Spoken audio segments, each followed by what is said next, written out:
செல்லப்பிள்ளை. இப்படி ஒரு செல்லப்பிள்ளை இந்த குரூப்ல அது ஏசி ஸ்கூல்ல படிக்கிறதுனா அந்த பள்ளிக்கு பல பெருமைகளும் உண்டு, சிறுமைகளும் உண்டு.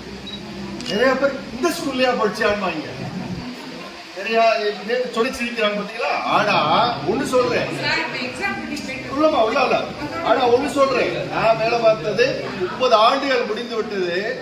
30 ஆண்டுகளுக்கு முன்னாடி எத்தனை மாணவர்களை நாங்கள் சந்தித்து இந்த மாதிரி நல்ல சிறப்பான மாணவர்கள் சந்தித்து இன்றைக்கு பெருமையோடு இருக்கக்கூடிய மாணவர்களை பார்க்கிறேன். ஆனா அந்த 30 ஆண்டுகள்ல நான் கிடைத்த பல்வேறு மாணவர்கள்ல சில மாணவர்கள் ரொம்ப குறிப்பிடபடி இருக்காங்க. அந்த இதுல பாத்தீங்கன்னா இந்த மாணவர்கள்ல அந்த ஒகேஷனல் குரூப்ல படிப்பாங்க. இந்த ஒகேஷனல் குரூப்ல படிக்கும் பொழுது அந்த மாணவர்களை பத்தி மிகவும் குறைந்த தரமாக நினைப்பார்கள், மிக குறைந்த தரமாக இருப்பார். ஆனா எங்களுடைய பள்ளியில அந்த குரூப்ல படிக்கக்கூடிய மாணவர்கள் ஒன்று தொழிலதிபராக இருப்பார், அரசியல்வாதியா இருப்பாங்க.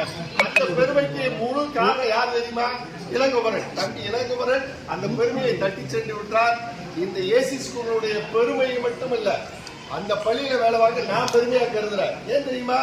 என்கிட்ட படிச்ச மாணவர்கள் பல்வேறு நிலைகளில் இருக்கிறார்கள். அப்புறம் மேல்நிலை பள்ளியில் படித்து முடித்த நன்றி மிகுந்த மாணவர் இளங்குமரன் நடத்தும் இந்நாளில் நிகழ்ச்சியில் பங்கேற்று கலந்து கொண்டு வாய்ப்பு மிக மகிழ்ச்சி அடைகிறேன் தெரிவித்துக் கொள்கிறேன். இன்னும் அப்பர் மேல்நிலை பள்ளியில் முன்னாள் தலைமை ஆசிரியர் வரலுமல்ல மற்றும் பணியாற்றி ஓய்வு பெற்றுள்ள அனைத்து ஆசிரியர் எனது வணக்கத்தை தெரிவித்துக் கொள்கிறேன்.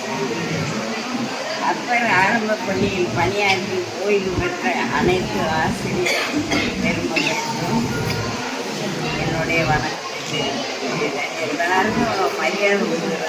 வேற ஒன்றுக்குள்ளே என்ன ரொம்ப உயர்த்தியெல்லாம்